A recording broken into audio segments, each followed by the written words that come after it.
कर दो शुरू।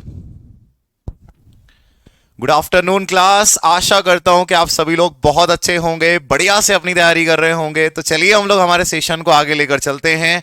जैसा कि आप लोग जानते हैं, लास्ट सेशन में हम लोगों ने रक्त और परिसंचरण तंत्र जो हमारा टॉपिक है पूरा की पूरा, उसको हमने यहां पर कंप्लीट किया। अब हम लोग यहां से आगे बढ़ेंगे, एक नए टॉपिक की तरफ हम लोग चलेंगे। और नया जो हमारा टॉपिक है उसका नाम है न्यूट्रिएशन। आप लोग देखोगे सर न्यूट्रिएंट या न्यूट्रिशन हम लोग पढ़ेंगे, दोनों शब्दों को देखेंगे। पोषक तत्व भी हम लोग देखेंगे और पोषण भी देखेंगे, न्यूट्रिशन भी देखेंगे और न्यूट्रिएंट भी देखेंगे। दोनों को अच्छे से समझने का प्रयास करेंगे। तो सारे के सारे जुड़ जाइए। सभी को good afternoon, very good afternoon. तो आप लोग यहां पर ध्यान देना। अगर मैं आप लोगों को यहां पर बताने की कोशिश करूं, सबसे पहले आप लोग ये शब्द को समझिए, न्यूट्रिएंट या पोषक तत्व शब्द होते क्या है।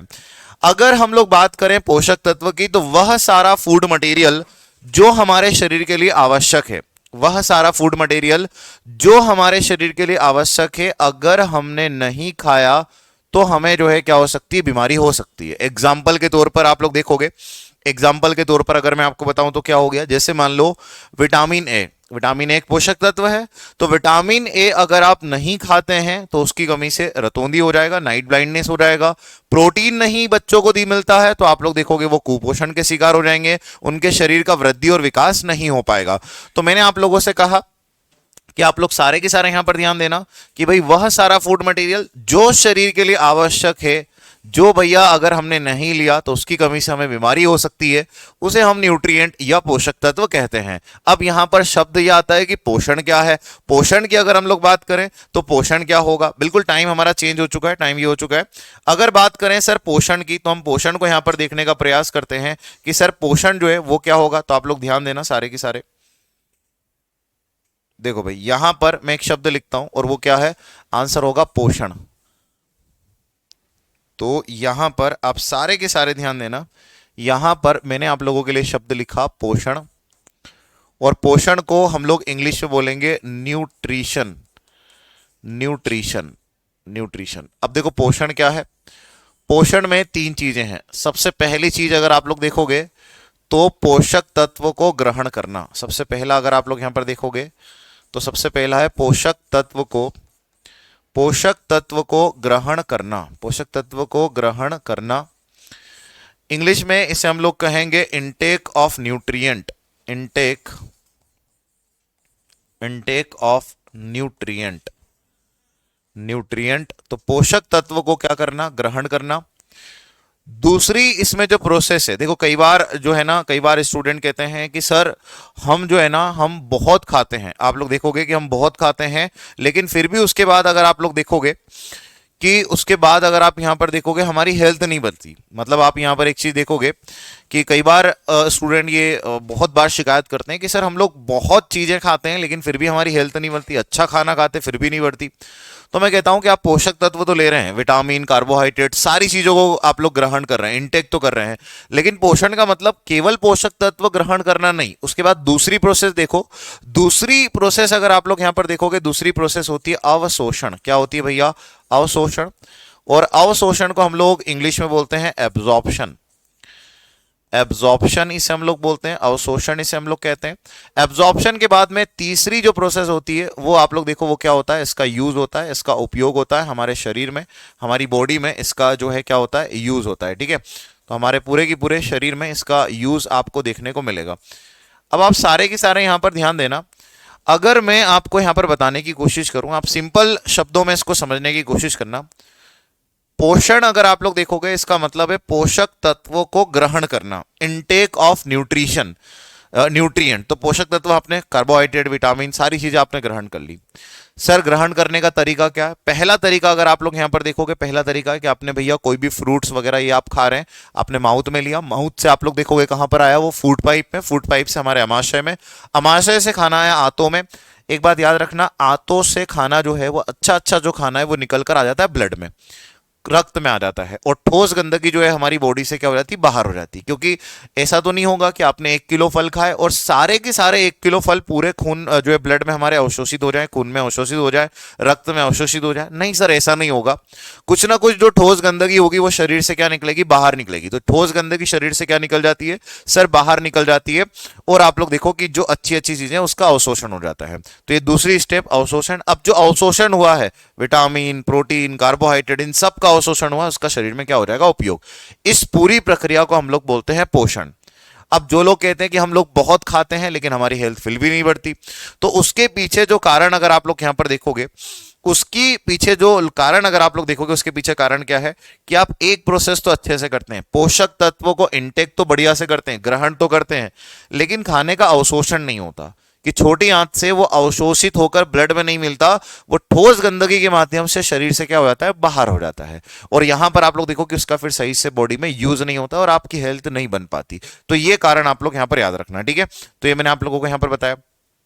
अब आप दूसरी चीज यहां पर एक और चीज देखो सर, पोषक तत्व में हम क्या क्या पढ़ेंगे। तो पोषक तत्व में अगर आप लोग यहां पर देखोगे तो जो न्यूट्रिएंट है इनको हम दो कैटेगरी में बांटकर पढ़ने वाले हैं। सर दो कैटेगरी कौन कौन सी, तो अगर आप लोग यहां पर देखोगे, पहली कैटेगरी जो होगी उस वो होगी sir micro nutrient. Micro nutrient, micro nutrient Hindi में इसे हम लोग कहेंगे अल्प पोषक तत्व।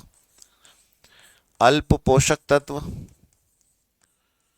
अल्प पोषक तत्व। और दूसरा अगर आप लोग यहां पर देखोगे तो दूसरा आपको यहां पर मिलेगा macro nutrient. Macro nutrient, macro nutrient Hindi में इसे हम लोग कहेंगे बहुल पोषक तत्व। बहुल पोषक तत्व, बहुल पोषक तत्व इसे हम कहेंगे। अगर आप यहां पर एक चीज देखोगे कि सर इसे हम माइक्रो न्यूट्रिएंट तो कह रहे हैं, लेकिन इसे हम माइक्रो न्यूट्रिएंट कह रहे हैं कि वह सारे जो है भैया फूड मटेरियल, वह सारे पोषक तत्व जो हम लोग मिलीग्राम में खाएं, मतलब बहुत कम अमाउंट में, उन्हें हम माइक्रो कहेंगे। वह सारे फूड जो आप लोग देखोगे, जो आप किस में खाओगे, आंसर होगा मिलीग्राम में। तो वह सारे पोषक तत्व जो आप मिलीग्राम में खाओ, बहुत कम अमाउंट में खाओ, उन्हें हम लोग क्या कहेंगे, तो उन्हें हम लोग कहेंगे, क्या आंसर होगा कि उन्हें हम लोग कहेंगे माइक्रो न्यूट्रिएंट। और वह सारा फूड मटेरियल, वह सारे पोषक तत्व जो हम लोग ग्राम में खाएंगे, जो हम लोग किस में खाएंगे, आंसर होगा ग्राम में, जो हम ग्राम में खाएंगे उसे हम लोग बहुल पोषक तत्व कहेंगे। अब हम लोग ये देखेंगे कि हम क्या क्या खाने वाले हैं, एक एक करके पूरा हम लोग यहां पर देखेंगे, सारी चीजें देखेंगे, ठीक है।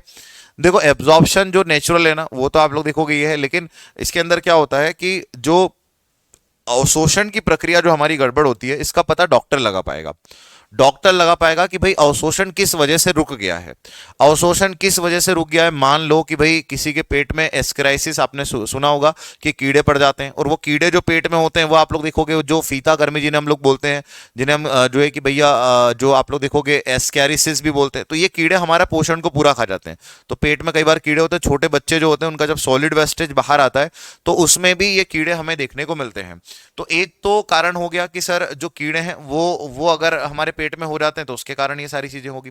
दूसरा अगर आप लोग यहां पर देखोगे, दूसरा अगर आप लोग यहां पर देखोगे, दूसरा अगर मैं आपको यहां पर बताने की कोशिश करूं कि एक तो हमने यहां पर देख लिया कि सर जो यहां पर हमने एक चीज देखी कि अवशोषण से जो है कीड़े वगैरह हो गए। दूसरा हमारी आंत में कोई इंफेक्शन हो गया, तो डॉक्टर पता लग पाएगा कि क्या कारण है और जिसके कारण ये अवशोषण ठीक से नहीं हो रहा, ठीक है।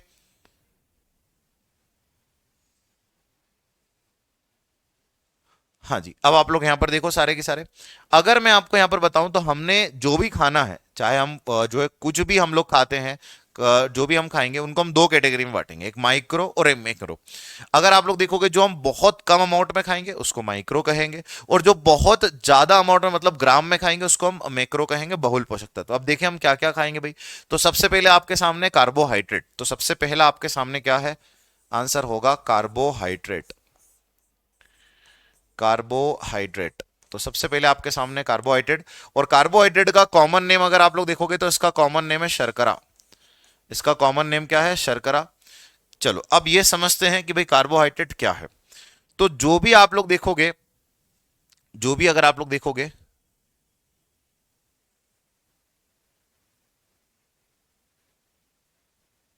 दीपेश जी आप क्या पूछना चाह रहे हैं ग्रेड 3 के बारे में, ग्रेड 3 के बारे में जो है आप लोग देखोगे। उसके लिए दीपेश जी हमारा जो बेच है साइंस का, आप उसको बाय कर सकते हैं दीपेश जी। तो वहां पर आपको जो है पूरा की पूरा जो है कि वहां पर ग्रेड 3 के बारे में पूरा की पूरा साइंस जो है वो सिलेबस के साथ वहां पर आपको पूरा बताया जाएगा, ठीक है। तो ग्रेड 3 का कोर्स आप सभी लोग जानते हैं, तो जो भी ग्रेड 3 की तैयारी कर रहे हैं वो एक बार जो है उसकी डेमो क्लासेस ले लें आप ग्रेड ग्रेड 3 के चैनल पे जाके, वहां आपको सारी की सारी इंफॉर्मेशन मिल जाएगी। अब आप लोग यहाँ पर एक चीज देखो, अगर बात करें कार्बोहाइड्रेट की, तो आप लोग देखोगे कि सर कार्बोहाइड्रेट का मतलब क्या, जो भी हमें प्रकृति में मीठा लगे, जो भी हल्का सा मीठा लगे वो कार्बोहाइड्रेट है। आपने फल खाए मीठे लगे, कार्बोहाइड्रेट है। आपने घर में चीनी जो आप लोग देखो शुगर जो है वो खाई, आपको मीठी लगी, कार्बोहाइड्रेट है। आपने यहाँ पर आलू खाए, आपको हल्के से मीठे लगे, कार्बोहाइड्रेट है। आपने मक्का यहाँ पर भुट्टे खाए, कॉर्न खाया आपने, वो भी आपको हल्के से मीठे लगे, वो भी कार्बोहाइड्रेट है। रोटी आपने खाई, वो भी आपको हल्की सी कैसी लगी, मीठी लगी। तो आप लोग यहाँ पर देखोगे जो भी चीज आप खाते हैं जो आपको हल्की सी मीठी लगती है वो क्या है, कार्बोहाइड्रेट है, ठीक है। तो ये आप लोग यहाँ पर याद रखना। हाँ अलग अलग है, बिल्कुल अलग अलग है दीपेश जी। वर्ग 3 में आप जाएंगे तो वहां पर सिलेबस आपको अलग मिलेगा, है ना। वहां पर कुछ पॉइंट आपको अलग मिलेंगे। तो यहां पर आप लोगों ने देखा कि सर जो कार्बोहाइड्रेट, अगर हम लोग शर्करा की बात करें तो आप यहां पर देखोगे एक दिन में हमें कितना खाना चाहिए। तो एक दिन में मैं आपसे कहूंगा 300 से 400 ग्राम। एक एडल्ट व्यक्ति को, एक वयस्क व्यक्ति को कार्बोहाइड्रेट एक दिन में कितना खाना चाहिए, 300 से 400 ग्राम। और अगर हम इसको ग्राम में खा रहे हैं तो आप लोग सारे के सारे कमेंट में बताओ, इसे हम माइक्रो कहेंगे या मैक्रो कहेंगे, ठीक है। उसे हम माइक्रो कहेंगे या मैक्रो कहेंगे। तो मैं आप लोगों को यहां पर एक बात बता दूं कि सर अगर हम ग्राम में खा रहे हैं तो इसे हम लोग कहेंगे, इसे हम लोग कहेंगे macro nutrient. Macro nutrient, macro nutrient कहेंगे। हिंदी में इसे हम लोग कहेंगे बहुल पोषक तत्व। बहुल पोषक तत्व, तो ये हमारा कैसा होगा, आंसर होगा बहुल पोषक तत्व होगा, क्योंकि हम लोग इसको किस में खा रहे हैं, ग्राम में खा रहे हैं। और 300 से 400 ग्राम खा रहे हैं एक दिन में, तो बहुल पोषक तत्व का उदाहरण होगा। बहुत ही बढ़िया, आप सारे लोगों ने यहाँ पर करेक्ट आंसर देने की कोशिश की है, ये सारे लोगों ने, ठीक है। हाँ सभी, जो भी आपको हल्का सा मीठा लगता है उसमें कार्बोहाइड्रेट आपको यहाँ पर देखने को मिलेगा। हाँ जो भी चीज आपको हल्की सी मीठी लगती है वो कार्बोहाइड्रेट उसके अंदर होगा ही होगा, ठीक है। बस शर्त ये वो नेचुरल हो, केमिकल ना हो उसके अंदर, केमिकल ना हो, क्योंकि केमिकल अगर होगा तो फिर वो कार्बोहाइड्रेट की कैटेगरी में नहीं आएगा, ठीक है। तो याद रखना, बहुत बढ़िया, आप सभी लोगों ने मैक्रो यहाँ पर करेक्ट आंसर दिया, बहुत ही बढ़िया। आगे बढ़ते हैं यहाँ से। जैसे हम लोग आगे बढ़ते हैं, बात है वसा पर। वसा की बात करें अगर हम लोग, तो सबसे पहले तो ये प्रश्न आता है कि वसा हमें कहां पर देखने को मिलेगा। वसा जो है हमें कहां पर देखने को मिलेगा, अभी तो इंट्रोडक्शन ले रहे हैं, शुगर का फॉर्मूला सारी चीजें हम लोग देखेंगे, ठीक है। तो आप लोग यहां पर देखो, अगर मैं आपको यहां पर बताने की कोशिश करूं वसा का मतलब क्या होता है। वसा का मतलब अगर आप लोग देखोगे, जैसे एग्जांपल के तौर पर अगर मैं आपको बोलूं, आपने दूध में मलाई देखी होगी, वसा है। आपने अगर आप लोग देखोगे कि सर दूध में मलाई वसा है, शुद्ध घी आपने खाया होगा, वो भी अगर आप लोग देखोगे तो वो भी क्या है, वो भी वसा है। ऑयल जितने भी होते हैं वो भी फैट का एग्जाम्पल है, वसा का एग्जाम्पल है। तो ये सारे वसा। अब वसा हम ग्राम में खाएंगे या मिलीग्राम में, तो आप लोग यहां पर देखना, अगर आप लोग यहां पर देखोगे तो अगर मैं आपको यहां पर बताने की कोशिश करूं कि जो वसा है वो एक दिन में हमें कितना खाना चाहिए, आंसर होगा 80 ग्राम। एक दिन में अगर आप लोग देखोगे वसा हमें 80 ग्राम खाना चाहिए। और अगर हम एक दिन में वसा को 80 ग्राम अगर हम खा रहे हैं और ग्राम में अगर हम खा रहे हैं, तो आप लोग मुझे बताओ ये अल्प होगा या बहुल होगा। तो आप लोग कहोगे सर ये भी होगा मैक्रो न्यूट्रिएंट।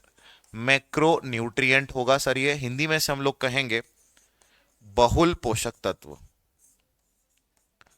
बहुल पोषक तत्व, तो इसे हम लोग हिंदी में कहेंगे बहुल पोषक तत्व।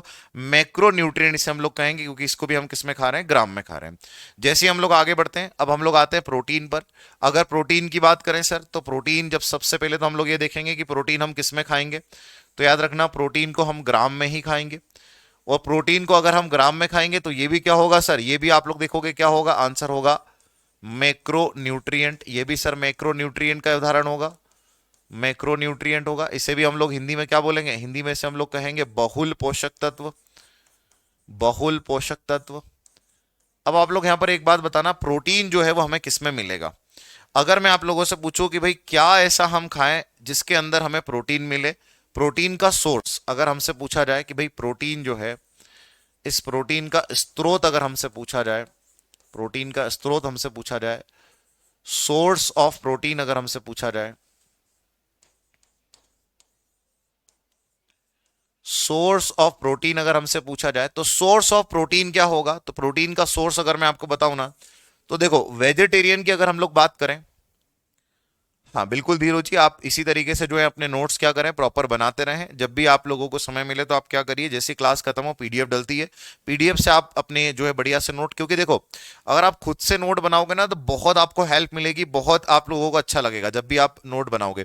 तो आप देखो क्या करो, जिस दिन आपकी क्लास हुई है उसी दिन सेम डे आप उसके नोट कर लो, तो आपको उस दिन रिवीजन भी हो जाएगा और आपकी सारी चीजें बढ़िया। साइंटिफिक रिवीजन करने का तरीका, जिस दिन आपने पढ़ा सेम उसी दिन उसको रिवाइज कर लो, फिर 7 दिन बाद रिवाइज करो, फिर 1 महीने बाद रिवाइज करो। तो आप लोग यहां पर देखोगे कि ये सीक्वेंस अगर आप रखोगे तो आपको बहुत अच्छा रहेगा, ठीक है। तो याद रखना। अब देखो प्रोटीन का सोर्स अगर मैं आपको बताऊं ना कि प्रोटीन हमें किस में मिलेगा, तो प्रोटीन का वेजिटेरियन शाकाहारी अगर हम लोग बात करें तो शाकाहारी में प्रोटीन सबसे ज्यादा हमें मिलता है किसमें, सोयाबीन में। सोयाबीन बहुत अच्छा सोर्स है प्रोटीन का। उसके बाद में दालें जो पल्सेस होती हैं वो भी अगर आप लोग देखोगे बहुत अच्छा सोर्स मानी जाती है किसका, प्रोटीन का।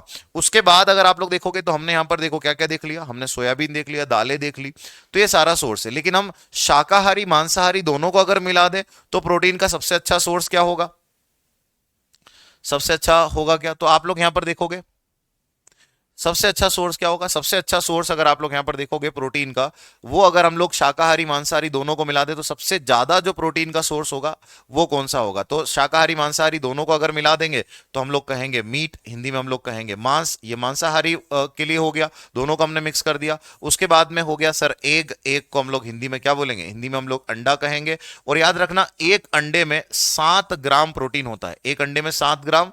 और अगर आप लोग अंडे का व्हाइट वाला पोर्शन देखोगे तो इस अंडे के व्हाइट वाले पोर्शन में 4 ग्राम प्रोटीन होता है, 4 ग्राम आपको देखने को मिलेगा। और अंडे का जो येलो वाला पोर्शन होता है, इस येलो वाले पोर्शन में आप लोग देखोगे 3 ग्राम प्रोटीन होता है। तो यहां पर आप लोग इस बात को याद रखना कि सर एक पूरे अंडे में 7 ग्राम प्रोटीन होता है, व्हाइट वाले में 4 ग्राम होता है, और अगर आप लोग देखोगे येलो वाले में 3 ग्राम प्रोटीन होता है, याद रखना।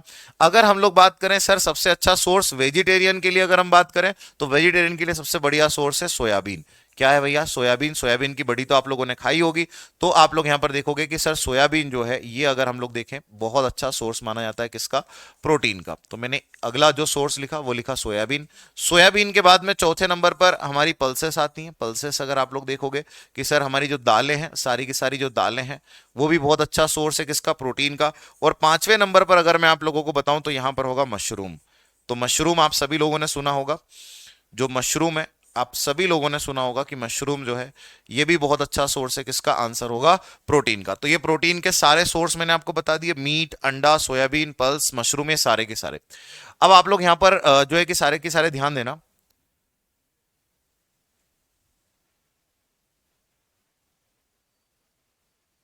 हाँ जी, मनोज क्या पूछ रहे हैं आप सर, क्या पूछना चाह रहे हैं भाई मनोज यदुवंशी, एक बार फिर आप पूछ लीजिए, ठीक है।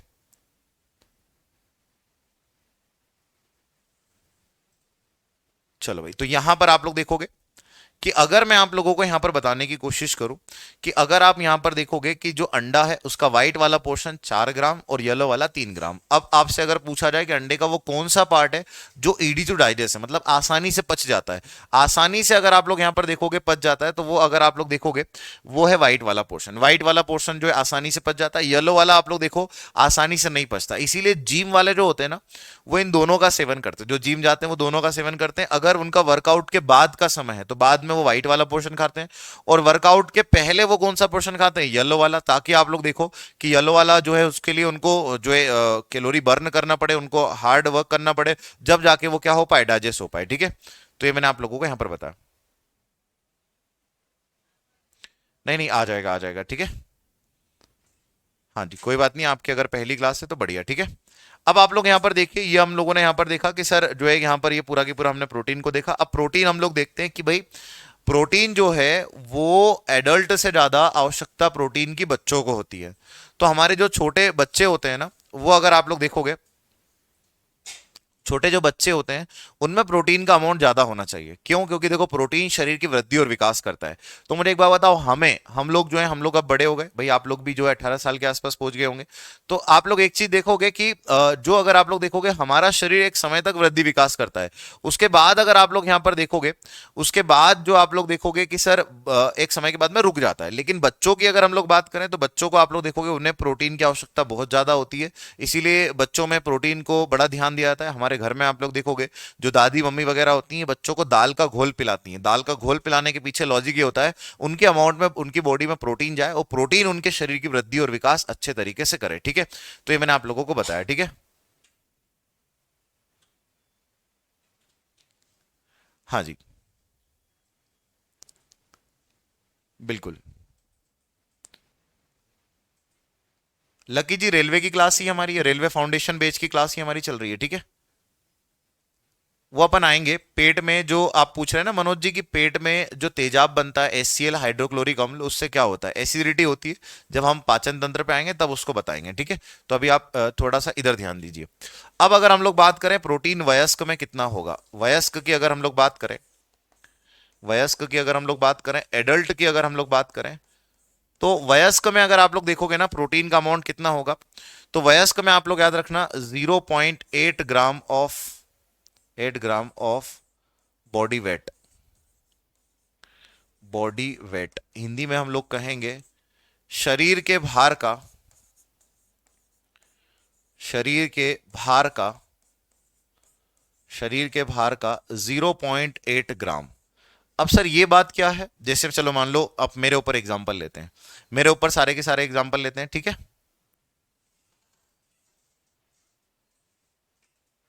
हाँ बहुत अच्छी बात है नीलेश, अगर आप इस तरीके से करते हैं तो ठीक है।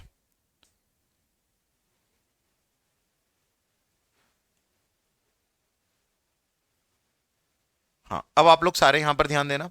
अगर मैं आप लोगों को यहां पर बताने की कोशिश करूं, सबके कमेंट अब मैं आपके लास्ट में लूंगा, आप सारे लोग इधर फोकस करिए। ठीक है, जो अगर मैं आप लोगों को यहां पर बताने की कोशिश करूं कि 0.8 ग्राम ऑफ बॉडी वेट ये क्या है, तो आप लोग यहां पर समझना कि अगर मान लो मेरा वेट कितना होगा, जरा आप लोग सारे के सारे लॉजिक लगाने की कोशिश करो कि भाई मेरा वेट कितना होगा।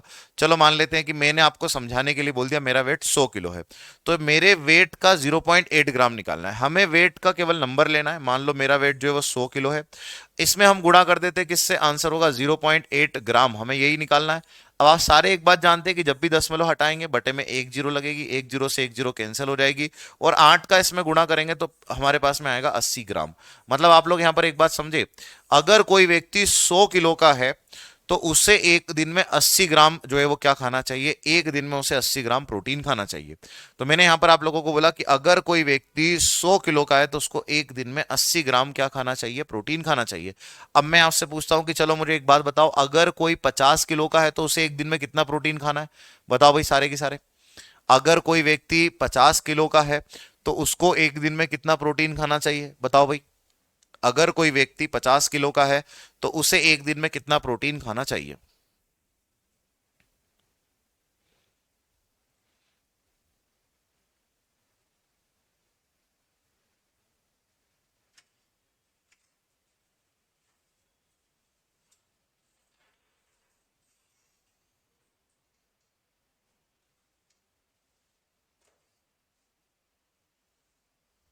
बहुत बढ़िया, अब आपका आंसर आने लगा 40 ग्राम। ज्योति आपने करेक्ट आंसर दिया, अनुपम आपने भी करेक्ट आंसर दिया है, अभी, अनुराग, योगिता, विक्की, आप सभी लोगों ने करेक्ट आंसर दिया है। ठीक है, बहुत बढ़िया, आप सभी लोगों ने यहाँ पर करेक्ट आंसर दिया कि सर 40 ग्राम जो प्रोटीन है वो कोई व्यक्ति अगर कितने किलो का है, 50 किलो का है तो उसको लगेगा। मतलब इस बात को आप लोग समझ गए कि अगर ये जो बात मैंने आपके सामने लिखी इस बात को आप समझ गए कि भाई जो है एडल्ट वयस्क की बात करें 0.8 ग्राम ऑफ बॉडी वेट। अब आते हैं सर आगे। जैसे हम लोग आगे आते हैं तो आप लोग यहाँ पर देखो, आपसे जब तक एक और प्रश्न पूछता हूँ, आप प्रोटीन का तो देख ही रहे हैं, साथ साथ आप लोग एक और बात बताओ, और एक और बात आप ये बताओ कि अगर मैं आप लोगों से पूछूं, अगर मैं आप लोगों से यहां पर पूछने का प्रयास करूं कि आप ये बताओ एक दिन में कार्बोहाइड्रेट कितना खाना चाहिए हमको, ये तो आपने सबने करेक्ट आंसर दिया, लेकिन अब ये बताओ एक दिन में कार्बोहाइड्रेट कितना खाना चाहिए, जो मैं आप लोगों को पढ़ा चुका हूं। अब हम यहाँ एडल्ट के बाद में जैसे ही आगे बढ़ते हैं तो हम लोग आते हैं किसके ऊपर, आंसर होगा टीन एजर। टीन एजर पर आते हैं, और टीन एजर को हम लोग हिंदी में भी क्या बोलते हैं, टीन एजर ही बोलते हैं। टीन एजर को सर कितना चाहिए, तो इनको चाहिए 0.95 gram of body weight. Of body weight मतलब शरीर के भार का अगर आप लोग देखोगे तो 0.95 ग्राम। क्यों, क्योंकि बच्चों को सर जो टीनेजर क्या होते हैं सर, 13 से लेकर 17 साल के जो बच्चे होते हैं इनको टीनेजर बोलते हैं।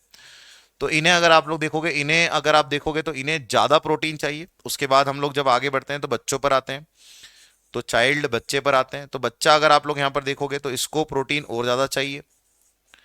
बच्चे को प्रोटीन और चाहिए, और बच्चे को कितना चाहिए, बच्चे को अगर आप लोग देखोगे 2 ग्राम, 2 ग्राम ऑफ, अगर आप लोग यहां पर देखोगे बॉडी वेट, बॉडी वेट, तो आप यहां पर देखोगे शरीर के भार का कितने ग्राम, 2 ग्राम। उसके बाद हम जैसे यहां से आगे बढ़ते हैं तो आपने वयस्क देख लिया, टीनेजर देख लिया, बच्चा देख लिया।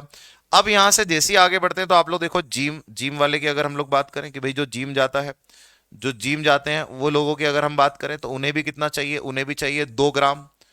2 ग्राम ऑफ आप लोग देखोगे क्या आंसर होगा, बॉडी वेट। 2 ग्राम ऑफ आप लोग देखोगे बॉडी वेट, तो शरीर के भार का कितने ग्राम, 2 ग्राम। ठीक है, बहुत बढ़िया, बहुत बढ़िया। मेहुल, पंकज, अजीत, तेजस्विनी, राम, दिव्या, आशा, कुलदीपिका, सुरेंद्र, मनोज, आप सभी लोगों ने 300 से 400 ग्राम करेक्ट आंसर दिया। एक दिन में 300-400 ग्राम हमें कार्बोहाइड्रेट खाना चाहिए। बहुत ही बढ़िया, बहुत बढ़िया।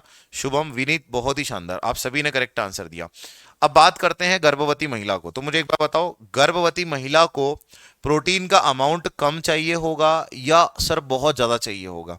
क्यों भाई? क्योंकि गर्भवती महिला को एक तो खुद को भी प्रोटीन चाहिए, दूसरा आप लोग देखो उसके गर्भ में जो बेबी है उसको भी चाहिए। तो आप लोग यहां पर याद रखना, संजय सारी क्लासेस शुरू होगी, टेंशन ना लो, सारी क्लासेस शुरू होगी। अगर हम लोग यहां पर बात करें कि अगर आप लोग यहां पर देखोगे कि गर्भवती महिला की अगर हम लोग बात करें, गर्भवती महिला की अगर हम लोग बात करें, प्रेग्नेंट वुमन की अगर हम लोग बात करें, प्रेग्नेंट वुमन की अगर हम लोग बात करें, तो आप लोग देखोगे इन्हें ज्यादा प्रोटीन चाहिए, 70 से 80 ग्राम तो कम से कम चाहिए ही चाहिए। 70 से 80 ग्राम तो चाहिए चाहिए। और अगर प्रेग्नेंट वुमन का वेट ज्यादा है तो उन्हें आप लोग देखोगे और ज्यादा क्या चाहिए होगा, प्रोटीन चाहिए होगा। 70 से 80 ग्राम तो इन्हें चाहिए ही चाहिए, ज्यादा चाहिए। बिल्कुल आप लोगों ने कहा, क्यों? क्योंकि सर एक तो अपने खुद शरीर का विकास करना है, दूसरा गर्भ में जो छोटा सा बच्चा है उसका भी जो है शरीर का क्या करना है, विकास करना है। तो दोनों के लिए इंपॉर्टेंट है, इसीलिए आप लोगों ने यहां पर कहा कि सर दोनों को चाहिए ही चाहिए। ठीक है, चलो भाई आगे बढ़ते हैं अब हम लोग यहां से। जैसे हम लोग आगे बढ़ते हैं तो अब आते हैं विटामिन पर। तो मुझे एक बार बताओ, विटामिन तुम लोग किस में खाओगे, ग्राम में खाओगे या मिलीग्राम में? दो ऑप्शन है तुम्हारे पास, बताओ भाई, विटामिन ग्राम में खाओगे या फिर मिलीग्राम में? जरा कमेंट करके मुझे बताओ, सारे के सारे जितने भी हैं, कृष्णा, सत्येंद्र, खुशबू, शिवम, पूनम, विपिन, आप लोग सारे के सारे बताओ कि विटामिन जो है वो ग्राम में खाएंगे या फिर मिलीग्राम में? बताओ भाई।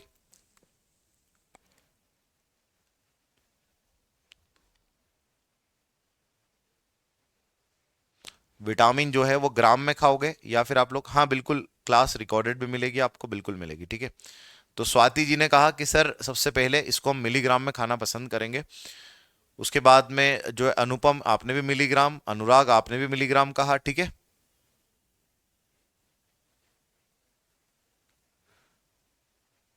तो ये आप लोगों ने यहां पर देखा कि सर सब लोग यहां पर जो है मिलीग्राम, मैक्सिमम लोग जो है वो मिलीग्राम बोल रहे हैं। तो मैं आपसे कहूंगा कि बिल्कुल आप सभी लोगों ने करेक्ट आंसर दिया है कि जो प्रो विटामिन है उनको हम लोग किस में खाएंगे, आंसर होगा मिलीग्राम में। और अगर मिलीग्राम में खाएंगे तो इन्हें हम लोग बोलेंगे micro nutrient. Micro nutrient Hindi में से हम लोग कहेंगे अल्प पोषक तत्व।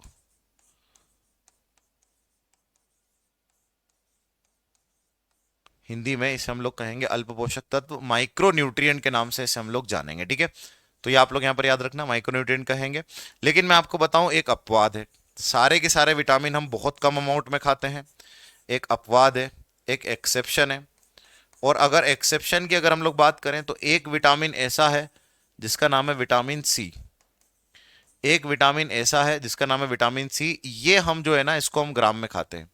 तो इसको हम ग्राम में खाते हैं, और जब इसको हम ग्राम में खाते हैं तो इसको हम लोग बोलते हैं कि ये क्या है, ये होगा सर बहुल पोषक तत्व। बहुल पोषक तत्व, बहुल पोषक तत्व, इसे हम लोग बोलेंगे मैक्रो न्यूट्रिएंट। Macro nutrient. तो अगर आपसे यहां पर पूछा जाए कि भाई ऐसे पोषक तत्व का नाम बताओ जो हम लोग मिलीग्राम में ना खाकर किस में खाते हैं, ग्राम में खाते हैं, तो वहां पर आपका आंसर क्या होगा, वहां पर आंसर होगा विटामिन सी। तो विटामिन सी एकमात्र ऐसा विटामिन है जिसको हम ग्राम में खाते हैं। बाकी सारे के सारे जो विटामिन होंगे वो सारे के सारे विटामिन मिलीग्राम में खाए जाते हैं। ठीक है, तो बाकी सारे विटामिन आप लोग याद रखना मिलीग्राम में खाए जाते हैं। चलो भाई आगे बढ़ते हैं अब हम लोग यहां से। तो ये हमने विटामिन के बारे में देख लिया।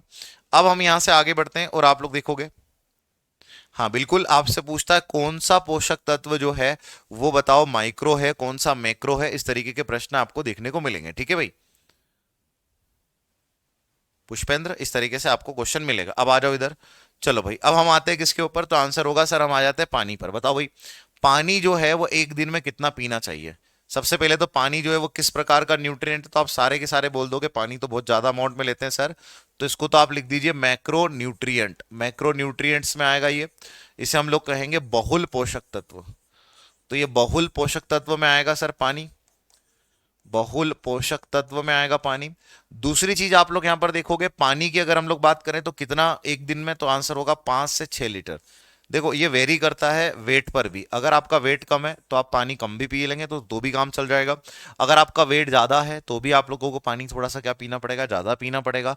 तो अकॉर्डिंग टू वेट भी आप लोग देखो वेरी करता है।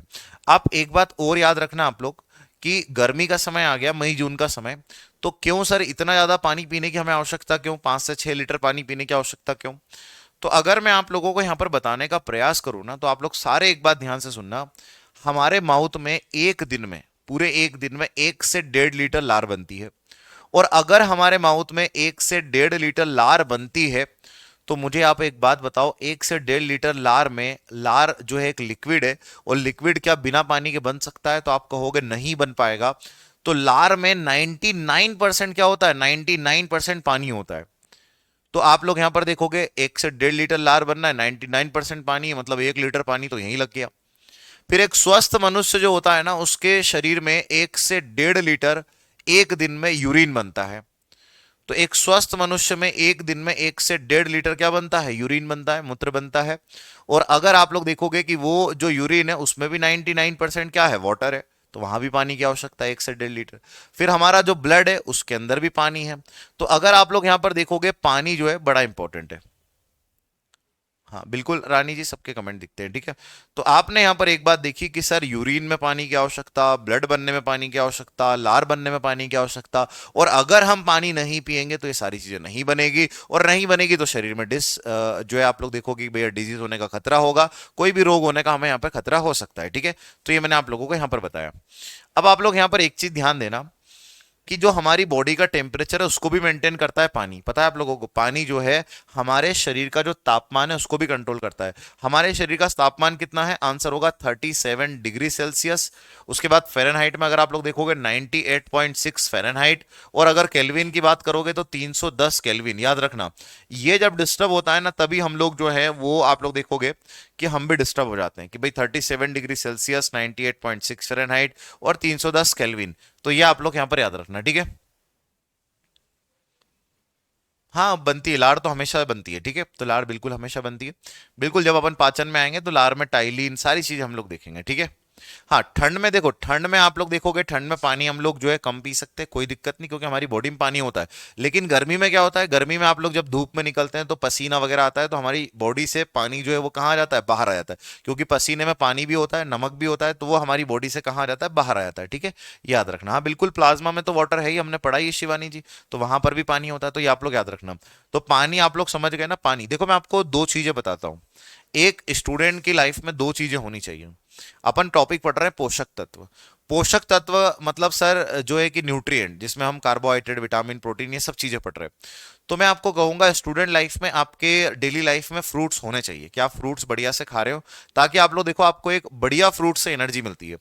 दूसरी चीज आप लोग यहां पर देखो, जैसे एक फ्रूट का नाम मैं आपको बताता हूं, आपसे मैं पूछता हूं कि चलो मुझे एक बात बताओ आप लोग सारे के सारे, वो कौन सा फ्रूट है जिसके अंदर सारे विटामिन होते हैं। ये रेलवे पूछ भी चुका है, सारे विटामिन का सबसे अच्छा सोर्स कौन सा फ्रूट है, बताओ भाई। अगर आपसे पूछा जाए सारे विटामिन का सबसे अच्छा सोर्स कौन सा फ्रूट है। हाँ, रोने में, आंसुओं में भी, आंसू जो हमारे बनते हैं उसमें भी पानी होता है, बिल्कुल। तो मुझे आप लोग बताने की कोशिश करो कि सारे विटामिन का अच्छा सोर्स कौन सा फ्रूट होगा, बताओ भाई।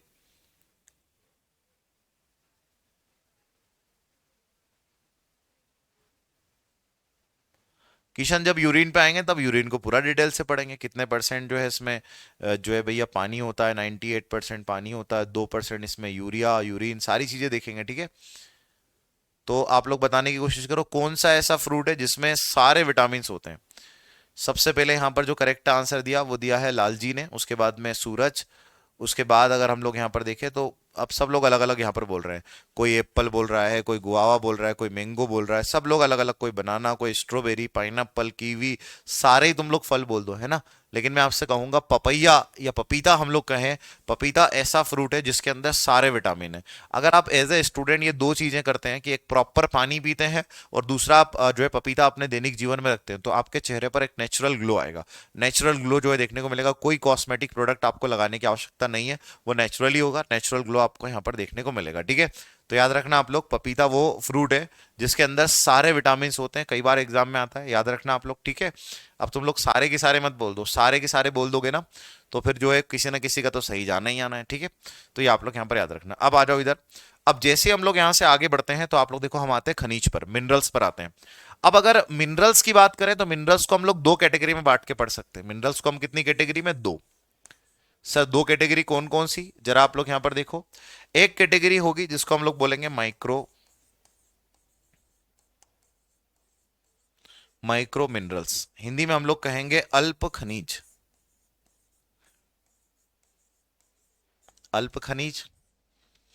और दूसरा अगर आप लोग यहां पर देखोगे तो दूसरा आपको यहां पर मिलेगा macro mineral, macro minerals, Hindi में से हम लोग कहेंगे बहुल खनिज,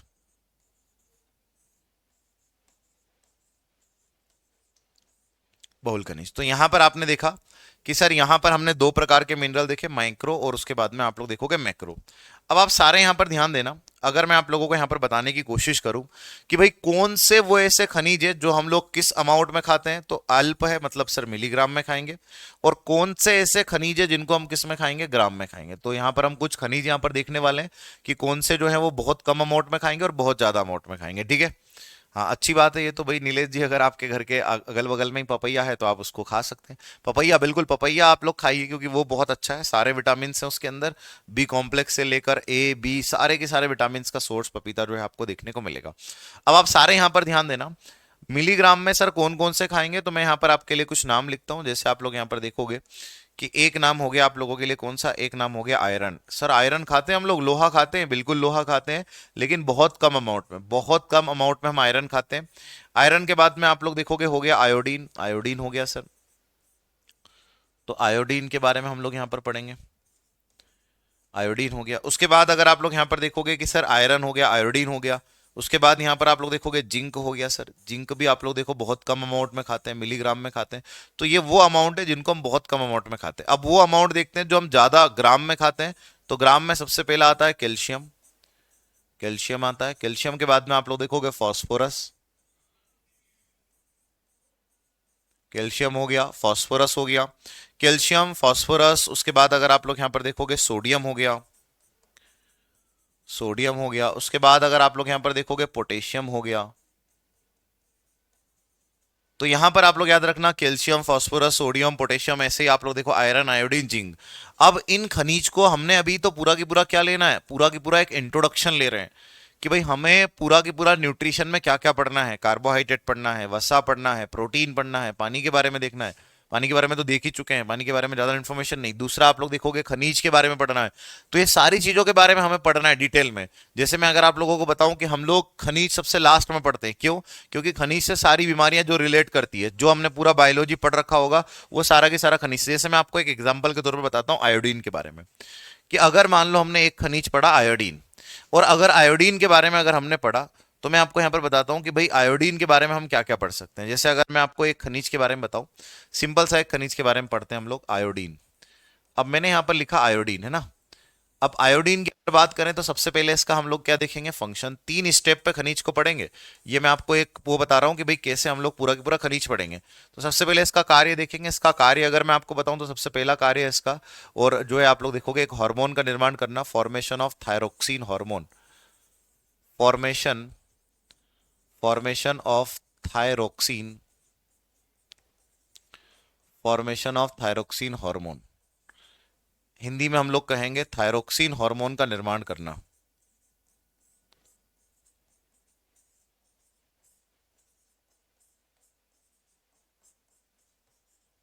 थायरोक्सिन हार्मोन का थायरोक्सिन हार्मोन का निर्माण करना। तो इसका एक काम तो हो गया थायरोक्सिन हार्मोन। एक बॉडी में हार्मोन मतलब होता है केमिकल, ये हमारे गले में एक ग्रंथि होती है थायराइड, इससे एक हार्मोन बनता है थायरोक्सिन, वो बनाने में ये आप लोग देखोगे इंपॉर्टेंट है। अब आप लोग यहां पर एक चीज देखना, हाँ बिल्कुल, लोहा पालक में, आयरन किस में होता है, पालक में। तो जो आयरन है वो आप लोग देखो पालक में होता है, हरी सब्जियां जो होती है उसमें आयरन होता है, लोहा होता है, बहुत कम अमाउंट में मिलीग्राम में खाते हैं। कोई ऐसे मत सोचना कि 1 किलो या 500 ग्राम 100 ग्राम लोहा, ऐसा नहीं, बहुत कम मिलीग्राम में खाते हैं। और हमने पढ़ा है हीमोग्लोबिन जो है वो, अगर आप लोग देखो, बिल्कुल आपने कहा आयरन की कमी से जो है खून की कमी होती है मिस्टी जी, मतलब आप समझ ही गए कि आयरन की कमी से किसकी कमी हो जाएगी, खून की कमी हो जाएगी। तो यहां पर आप लोग देखो, एक तो ये जो हमारे गले में हार्मोन, दूसरा इसका काम है ब्रेन का डेवलपमेंट। किसका डेवलपमेंट, आंसर होगा brain development, development of brain, development, development of brain. Hindi में हम लोग कहेंगे मस्तिष्क का विकास।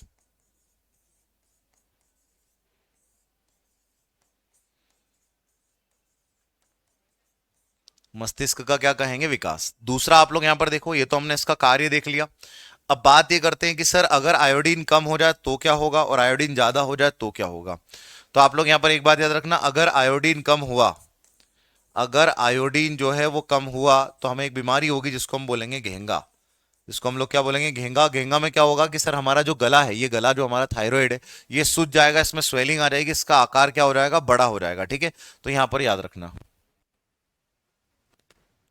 हाँ, अब आप लोग यहां पर देखो, घेंगा, घेंगा को हम लोग क्या बोलते हैं, आंसर होगा गोइटर, इसको हम बोलते हैं गोइटर। दूसरा, अगर आयोडीन कम हो गया तो आप लोग देखो, आयोडीन का मैंने आपको एक काम जो बताया, आयोडीन का काम मैंने आपको क्या बताया, आयोडीन का काम मैंने आपको ये बताया कि इसका काम है मस्तिष्क का क्या करना, विकास। इसका काम ब्रेन का डेवलपमेंट करना। अगर आप यहां पर देखोगे कि सर इसका काम जो है मस्तिष्क का क्या करना है, विकास करना है, ब्रेन का डेवलपमेंट करना है, तो अगर ये आयोडीन कम हो गया तो मुझे एक बार बताओ, क्या बच्चों में मस्तिष्क का विकास हो पाएगा। क्योंकि ये बच्चों का मस्तिष्क का विकास करता है, जो छोटे बच्चे होते हैं ना, उनके नमक में आयोडीन होना चाहिए। क्यों, क्योंकि आयोडीन का काम ब्रेन का डेवलपमेंट है। और अगर आयोडीन कम हुआ तो जो बच्चे हैं वो मंद बुद्धि होंगे, वो क्या होंगे सर, मंद बुद्धि होंगे। और मंद बुद्धि को हम लोग जो है जड़ मानवता भी हम लोग बोलते हैं, कि जड़ मानवता होगी। और जड़ मानवता अगर आप लोग देखोगे, जड़ मानवता को हम लोग बोलेंगे क्रेटेनिज्म। क्रेटेनिज्म के नाम से इसे हम लोग क्या करेंगे, जानेंगे। तो आप लोग याद रखना, क्रेटेनिज्म हम लोग बोलते हैं। अगर आयोडीन जो है वो ज्यादा हो जाए तो क्या होगा, तो आप लोग यहां पर एक बात याद रखना कि अगर आयोडीन ज्यादा होगा तो भी आप लोग देखो कि सर घेंगा ही होगा, और इसको बोलेंगे एक्सोथैलेमिक, एक्सोथैलेमिक गोइटर, एक्सोथैलेमिक गोइटर, एक्सोथैलेमिक गोइटर। तो एक्सोथैलेमिक, इसको हम लोग क्या बोलेंगे, गोइटर। अब आपने ये तो देख लिया कि सर हम इसको कैसे पढ़ेंगे। अब एक और चीज देख लो कि भाई आयोडीन का सोर्स क्या होगा, क्या हम ऐसा खाएं जिसके अंदर हमें आयोडीन मिले। तो इसका सोर्स मैं आप लोगों को बता दूं कि भाई इसका जब इतना इंपॉर्टेंट काम है, ब्रेन के डेवलपमेंट में भूमिका निभाता है, तो इसका सोर्स क्या होगा, तो इसका सोर्स होगा sea food. Sea food, sea food को हम लोग हिंदी में कहेंगे समुद्री भोजन, समुद्री भोजन। तो आप लोग यहां पर याद रखना, सी फूड, समुद्री भोजन जो है वो आप लोग देखोगे इसका जो है भैया क्या होगा, इसका खाना होगा, जिसका सोर्स होगा। अब समुद्री भोजन में हमें क्या क्या मिलेगा, तो समुद्र में हमें जो है प्लांट मिल सकते हैं सर, पौधे मिल सकते हैं। क्या ऐसे प्लांट मिलते हैं समुद्र में जो हम खा सकते हैं, बिल्कुल खा सकते हैं। तो ऐसे पौधे आपको मिलेंगे। दूसरा, जैसे चाइनीज वगैरह जो लोग होते हैं वो एनिमल खाते हैं।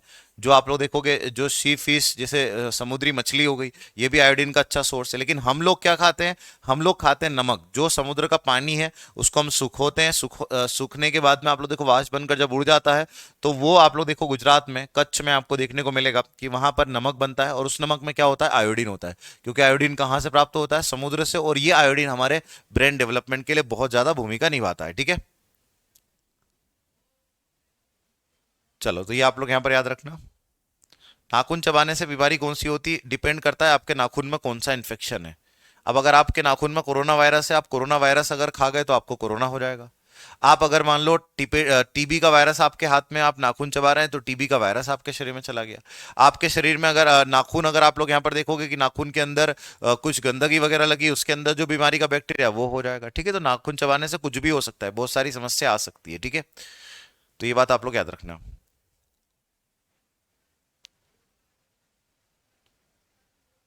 हाँ जी, तो ये मैंने आप लोगों को पूरा की पूरा यहाँ पर बताया, किसके बारे में, पूरा की पूरा यहाँ पर हमने इसके बारे में डिस्कस किया, आयोडीन के बारे में। तो इस तरीके से हम लोग सारी चीजों को पढ़ेंगे, ठीक है। हाँ, अब आप लोग यहाँ पर देखो, हमने जो आज जो पढ़ा उससे मैं आपसे एक चीज पूछता हूँ, बताओ आप लोग सारे के सारे एक दिन में हमें कितने ग्राम वसा खाना चाहिए? बताओ आप लोग सारे के सारे एक दिन में हमें कितने ग्राम वसा लेनी चाहिए? एक दिन में अगर आपसे पूछा जाए कितने ग्राम वसा खानी चाहिए, बताओ भाई। एक्सोथैलेमिक का मतलब होता है, हिंदी में भी इसको एक्सोथैलेमिक बोलते हैं, मतलब ग्वाइटर जो है वो ज्यादा बड़ा होता है, बहुत बड़ा होता है। नॉर्मली जो है उससे भी ज्यादा बड़ा जो ग्वाइटर होता है, गले का आकार बहुत ज्यादा बढ़ जाता है, ठीक है।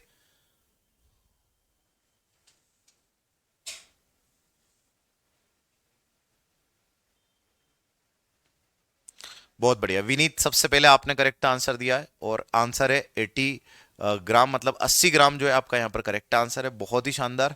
अब आपके यहाँ पर करेक्ट आंसर आना जो है वो क्या हो चुके हैं, शुरू हो चुके हैं, ठीक है भाई। तो आप लोग यहाँ पर जो है करेक्ट आंसर, हाँ, पपैया में सारे विटामिन होते हैं, सारे। चलो भाई, तो 80 ग्राम बिल्कुल एक दिन में आप लोग देखोगे। सत्येंद्र, नीलेश, शिवानी, ओमकार, बहुत बढ़िया, बहुत ही शानदार, बहुत शानदार। आप सारे लोगों ने यहाँ पर जो है करेक्ट आंसर दिया कि सर एक दिन में जो हमें वसा खानी चाहिए वो खानी चाहिए 80 ग्राम। 80 ग्राम एक दिन में वसा खानी चाहिए, ठीक है। बीमारियां पढ़ेंगे जब टाइफाइड पढ़ेंगे, टाइफाइड जब पढ़ेंगे जब हम लोग बीमारी पढ़ेंगे। टाइफाइड को अगर मैं अभी बताऊं तो दूषित भोजन से होता है, अगर आप दूषित भोजन खाते हैं तो उससे होता है, ठीक है। स्टोन क्यों बनता है, पथरी क्यों बनती है, इस पर भी हम लोग आएंगे। लेकिन आप लोग सारे के सारे पेशेंस रखिए, जब टॉपिक आएगा तो वहां पर आपको सारी चीजें क्लियर होगी। अभी हम न्यूट्रिशन पढ़ रहे हैं, अब आप टाइफाइड पूछोगे तो मानव रोग का टॉपिक है, तो वहां पर अपन उसको कंप्लीट करेंगे, ठीक है। फिर भी तुम लोग पूछ रहे हैं ना टाइफाइड, तो मैं टाइफाइड बता देता हूँ। देखो, अगर टाइफाइड की बात करें ना, टाइफाइड जो है वो किससे होता है? टाइफाइड एक बैक्टीरिया से होता है, एक छोटा सा जीव होता है जिसका नाम है सल्मोनेला टाइफी। और ये सल्मोनेला टाइफी जब हमारे शरीर के अंदर जाता है तो हमारी आंतों को इफेक्ट करता है। हमारी आंतों को इफेक्ट करता है तो अब हमारी आंतों के अंदर छाले हो जाते हैं।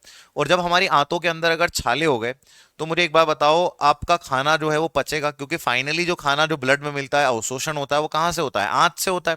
तो जो हमारी आंत है ये अगर ठीक नहीं है तो हमारे अपच की समस्या होगी, इनडाइजेशन की समस्या होगी, कि हमारा डाइजेशन नहीं होगा और हमें सारी समस्या जो है वो देखने को मिलेगी। ये जो बैक्टीरिया है, ये बैक्टीरिया जो है कहाँ पर होता है? दूषित भोजन में। टाइफाइड होने का जो मेन कारण है वो है दूषित भोजन। जो स्टूडेंट है ना उनको बहुत ज्यादा टाइफाइड होता है। कारण क्या है? स्टूडेंट जो होते हैं वो हॉस्टल में रहते हैं और हॉस्टल में खाना जो है प्योर नहीं मिलता, खाना जो है दूषित मिलता, पानी जो है वो दूषित मिलता है। तो खाना अगर दूषित, पानी दूषित, इसके अंदर होता है टाइफाइड का बैक्टीरिया, इसका नाम है सल्मोनेला टाइफी। जैसे ही हमारे शरीर के अंदर जाता है तो हमारी आंत को प्रभावित करता है, और जब हमारी आंत को प्रभावित करता है तो हमारा खाना ठीक से पचता नहीं, हमें भूख नहीं लगती, पेट में दर्द होता है, बुखार आता है। ये सारे सिम्टम्स हमें यहाँ पर देखने को मिलता है, ठीक है। तो ये मैंने आप लोगों को यहाँ पर बताया। नॉर्मल आप लोग जो है पपैया कितना भाई, जो नॉर्मल आप लोग 100-200 ग्राम जो है वो खा सकते हैं, बस इतना आप खा सकते हैं। कोई भी चीज बायो में हमने देखा है, ज्यादा अमाउंट में लेंगे तो भी प्रॉब्लम, कम अमाउंट में लेंगे तो भी प्रॉब्लम, इसीलिए बैलेंस होना चाहिए। चलो अब मैं आपको पूरा समराइज करा देता हूं कि आज मैंने आप लोगों को क्या क्या पढ़ाया। सबसे पहले मैंने आप लोगों को यह बताया कि भाई जो पोषण है, पोषण का अर्थ क्या होता है, मैंने आपको ये बताया कि भाई अगर आपसे एग्जामिनर पूछे पोषण जो है उसका मतलब होता है पोषक तत्व को ग्रहण करना, फिर उसका अवशोषण भी होना और उसका यूज भी होना, इसको हम लोग बोलते हैं पोषण। अब अगर पोषण की बात करें तो आप लोग यहां पर देखो, पोषक तत्व हमारे दो कैटेगरी में होते हैं, एक माइक्रो और एक मैक्रो। जो हम बहुत कम अमाउंट में मिलीग्राम में खाते हैं उनको हम माइक्रो न्यूट्रिएंट कहते हैं, और जो अगर आप लोग देखोगे हम ग्राम में खाते हैं उनको हम मैक्रोन्यूट्रिएंट, बहुल पोषक तत्व बोलते हैं। ये आप लोग यहाँ पर याद रखना। अब जैसे हम यहाँ से आगे बढ़ते हैं तो आप लोग देखोगे हमने क्या खाना है, कार्बोहाइड्रेट। कार्बोहाइड्रेट मतलब आप लोग देखो शर्करा, जो भी मीठा लगता है वो कार्बोहाइड्रेट है। और अगर आप यहाँ पर देखोगे एक दिन में हमें कार्बोहाइड्रेट कितना खाना चाहिए, आंसर होगा 300 से 400 ग्राम, जिसके कारण इसे हम लोग माइक्रोन्यूट्रिएंट। बिल्कुल जो है प्रेमचंद जी, हमारा चेंज हुआ है टाइम, दो ये जो हमारा टाइम है 12 से 1 का समय हमारा रहेगा, जिसमें हम लोग जो बायोलॉजी का सेगमेंट है उसको अपन लोग यहाँ पर पढ़ेंगे, ठीक है। हाँ, अगर आप यहां पर देखोगे कि सर वसा के बाद में, वसा अगर हम लोग देखें एक दिन में 80 ग्राम खाना है और 80 ग्राम खाना है तो इसको भी हम मैक्रोन्यूट्रिएंट कहेंगे, बहुल पोषक तत्व कहेंगे। उसके बाद मैंने प्रोटीन बोला, प्रोटीन भी हम ग्राम में खाते हैं इसीलिए इसको भी बहुल बोलेंगे। और प्रोटीन का सारा के सारा मैंने बता दिया कितने कितने ग्राम हमें खाना है। प्रोटीन का सोर्स मैंने आप लोगों को बता दिया कि भाई प्रोटीन का सोर्स जो है वो क्या होगा। तो मैंने आपसे यहाँ पर कहा कि भाई जो प्रोटीन है उसका सोर्स मीट, अंडा, सोयाबीन, पल्स और उसके बाद में मशरूम, ये मैंने आपको बताया। जैसे हम यहाँ से आगे बढ़ते हैं तो मैंने आपको बोला विटामिन जो है वो हम मिलीग्राम में खाते हैं और विटामिन सी को हम ग्राम में खाते हैं। एक विटामिन याद रखना ग्राम में। पानी 5 से 6 लीटर, सामान्य शरीर का तापमान 37, 98.6 और 310 केल्विन, ये हमारे बॉडी का टेम्परेचर। ये बढ़ता है तो भी फीवर है, कम होता है तो भी गड़बड़ है, तो दोनों कंडीशन है। अगर आप देखोगे खनिज हमने देखे कि भाई माइक्रो भी है मैक्रो भी है। जैसे हम जो बहुत कम अमाउंट में खनिज खाते हैं वो क्या है, आयरन है, आयोडीन है, उसके बाद में आप लोग देखोगे जिंक है। वहीं पर आप लोग देखो जो हम ग्राम में खाएंगे कैल्शियम, सोडियम है, सारी चीजें हमने यहाँ पर देखा। अब जैसे हम आते हैं तो अगली क्लास में जब आएंगे तो यहाँ से हम आगे इसको लेकर चलेंगे और आगे इसको बढ़ाएंगे। तो आज का जो हमारा सेशन है इसको हम यहीं तक रखते हैं। Thank you class, thank you so much, जय हिंद।